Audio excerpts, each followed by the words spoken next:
And now it's time for the bride and groom to cut the cake, announced the NC. As I reached for the knife with my husband, someone grabbed my head from behind and smashed my face into the cake. I couldn't breathe, my face and upper body submerged in cream and sponge cake. Confused and struggling to get up, I fell on my butt, my face and my pure white wedding dress completely covered in cake. The banquet hall erupted into murmurs. I looked at my husband, and he was just as stunned. Then someone called out to me, "How unsightly. This is what happens when you don't listen to my advice." Standing there was a plump woman I had never seen before. Her face lit up with joy. "Excuse me, he's mine." "How dare you have a wedding so nauseatingly perfect?" Was she a guest? She was dressed formally, though huffing with anger. My groom, Nicholas, seemed to ponder for a moment before letting out a dry laugh. "A face full of cake, it's just a joke. Laugh it off, will you?" At that moment, I completely lost it. A woman ruining my once-in-a-lifetime wedding by smashing my face into a cake, and my husband trying to pass it off as a joke. I wouldn't forgive them. I'll show them. The wedding venue soon turned into a scene from hell. My name is Diana, 27 years old. Let me tell you about the major event that befell me, starting from my upbringing. I was born the only child to a company president father and a former model mother. I think it's fair to say I was born into a privileged family. My father was kind but strict, insisting that I needed to be able to survive on my own, so he made sure I focused on my studies. Thanks to my hard work from a young age, I got into a prestigious university and landed a job at a major corporation. I grew up to look just like my mother in her youth. People often said I should be a model, but I had no interest in that kind of work. A few years into my professional life, I faced some snide remarks about my looks initially, but worked hard not to be outdone by them. Eventually, I started to be recognized for my capabilities at work. I was beginning to feel a real sense of accomplishment in my work, but I didn't have a single boyfriend from my early 20s until I was 26. My friends would chuckle and say, "Diana, you seem like you're out of reach for most men. You seem normal once we talk to you, but maybe you're too intimidating for them. You don't show any vulnerabilities." However, I wasn't someone who prioritized romance, so not having a boyfriend didn't bother me much. I wasn't against the idea of marriage, but I was in no rush. Meanwhile, my parents seemed anxious about me not having a boyfriend. "Diana, you're beautiful, so you should get married to a good man before you get any older," my mother said with concern. I replied, "Mom, I want to marry someone who appreciates me for who I am. Plus, I'm busy with work right now." During this conversation, my father chimed in. "How about this, Diana? Want to meet a man I can introduce you to?" "An introduction by you, Dad?" "Yes, there's a young salesman who frequents our company who seems promising." "If you say so, Dad, I'll meet him." And that's how I was introduced to Nicholas, who would later become my fiancé. "Wow, you're so beautiful. It's so very nice to meet you," he said with a friendly smile as soon as we met. He had the bright and cheerful demeanor of a salesman, always carrying himself with confidence, a typical good-looking and pleasant young man. He approached me boldly, not intimidated at all. He was well-educated, worked at a reputable company, and seemed to have a good character. I found myself increasingly drawn to him and started dating him. We were praised as a handsome couple, and I was quite pleased with it. My parents warmly supported our relationship, especially my father, who was very happy about it. Nicholas took charge in planning our dates and surprised me with gifts on ordinary days, thoroughly doting on me. I was aware of his slightly cheeky side, but it was overshadowed by his many good qualities. I gradually came to cherish him deeply. On my birthday, after a year and a half of dating, he reserved a high-end restaurant. At the end of the meal, he nervously took out a small box. "Diana, I can't imagine life without you. Will you marry me?" "Nicholas, thank you. Of course I'll marry you." As I gazed at the ring in awe, he tenderly hugged me. At that moment, I felt the happiest I've ever been in my life. Next, we went to meet his parents. They warmly welcomed me into their home. "My, what a beautiful young lady. Are you really going to marry our Nicholas?" "Of course, we're all for the marriage. Nicholas, take good care of Diana." On our way back, Nicholas said to me, "My parents are usually pretty strict with me, but they were really kind to you." "Really? Your parents didn't seem that way to me," I replied. "You think so? They were pretty tough on me when I was young, but I'm glad they like you, Diana. It makes sense, given how beautiful you are." Stop it, you're making me blush, I said, laughing. A week after this conversation, it was time to introduce him to my parents. They were, of course, overjoyed.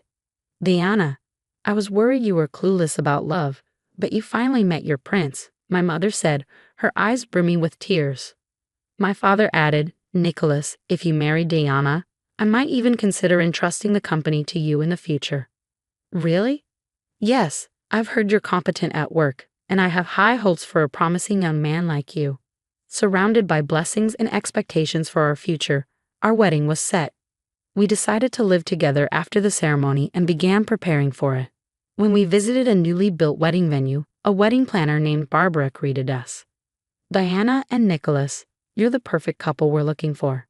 We'll offer a substantial discount on the wedding cost if you agree to be our showcase couple. A showcase couple? Yes, we'd like to use your photos and videos for our company's PR. We'll provide the dress and jewelry as part of a sponsorship. How does that sound? It's an offer we can't refuse. Let's do it, Diana, Nicholas said. I nodded in agreement, so we decided to have our wedding as a showcase couple. Although we were engaged, he and I continued living separately, occasionally going on dates as before. He was often unreachable due to his busy work schedule. But I didn't mind too much. Time passed, and a week before the wedding, I noticed an anonymous letter in my mailbox. I opened it, feeling suspicious, and was shocked by its contents. A week later, there I was at the wedding venue, dressed in my wedding gown. Diana, you look stunning, as expected, Barbara, the wedding planner, said cheerfully as she placed a sparkling piece of jewelry around my neck. Then the wedding ceremony began. Nicholas and I exchanged vows and rings in the chapel, watched by many friends, relatives, and colleagues from both our workplaces, including my father's company and Nicholas's company. There must have been over 200 people in attendance. Nicholas's boss led the toast, and the reception began. Our friends and colleagues came up to us one by one, saying, "You look so beautiful, congratulations." Then came the time for one of the highlights of the reception, the cake cutting. The moment for the cake cutting and the first bite, where we would feed each other cake, was upon us, and a crowd gathered around us to capture the moment. The moment a luxurious 3-tiered wedding cake, crafted by an artisan for our special day, was brought in. The MC announced, "Now it's time for the bride and groom to cut the cake." As Nicholas and I held the knife, ready to make the first cut, someone grabbed my head from behind and smashed my face into the cake. I couldn't breathe, my face and upper body buried in cream and sponge cake. Confused and struggling to get up, I ended up falling on my butt, my face and my pure white wedding dress completely covered in cake. The banquet hall was filled with murmurs. Looking at my husband, he was just as stunned. Then someone yelled at me, "How unsightly. This is what happens when you don't listen to my advice." There stood a plump woman I had never seen before, her face glowing with joy. "Nicholas belongs to me. How dare you have a wedding so nonchalantly?" Was she a guest? I wondered. Nicholas, trying to defuse the situation, said, a face full of cake, "It's just a joke. Laugh it off, will you?" At that moment, I completely lost it. A woman ruining my once-in-a-lifetime wedding by smashing my face into a cake, and my husband trying to pass it off as a joke. I wouldn't forgive them. I'll show them. Just as I was about to speak up, my mother's voice filled the wedding hall. "Stop this nonsense." She rushed over, helped me up, and glared at the woman. "What is this all about, Nicholas? Explain yourself right now." The woman, talking over my mother, shouted, "Shut up, old lady. It's all this woman's fault. I did nothing wrong." A colleague of Nicholas's quickly restrained the woman, who seemed to be trying to attack me. "Calm down, Sonia," he said, holding her back as she glared at me fiercely. After wiping my face with a handkerchief my mother handed me, I finally spoke. "Nicholas, who is this woman? What's your relationship with her?" "That's Sonia, a junior colleague at my company," he replied, his eyes clearly avoiding mine. I whispered to my mother to bring my bag from the dressing room. "Oh, a junior colleague, huh? Why would just a colleague do something like this?" "Well, that's because—" he began, but Sonia interrupted him, shouting, "Nicholas and I are in love. You have no right to be here." "Well, have you heard her?" "No, that's not true. She's my stalker. She's been claiming we're in a relationship and following me around. It's been a real nuisance," he shouted, pointing at Sonia. "What? What are you saying? We truly love each other." Enough. Shut up. Security, please escort her out. At that moment, my mother returned. I took out a photograph from the bag she handed me and held it up. Then what's this? It was a photo of Nicholas sleeping in a hotel bed, clearly taken by a woman. What is this, Nicholas? Along with all the guests, he turned pale at the sight. I explained to everyone, this was sent to me anonymously a week ago along with a letter. Shall I read the letter? Don't marry Nicholas. He belongs to me. Back off, Sonia. You sent this, right? Yes, that's right. You ignored my warnings. Nicholas panicked. Diana, you knew? Then why? I couldn't cancel the wedding just a week before. The guests were already invited. Besides, this wedding has special circumstances, remember. Special circumstances? What are you talking about? Sonia asked, confused. The wedding planner, Barbara, intervened. This wedding was part of a showcase project.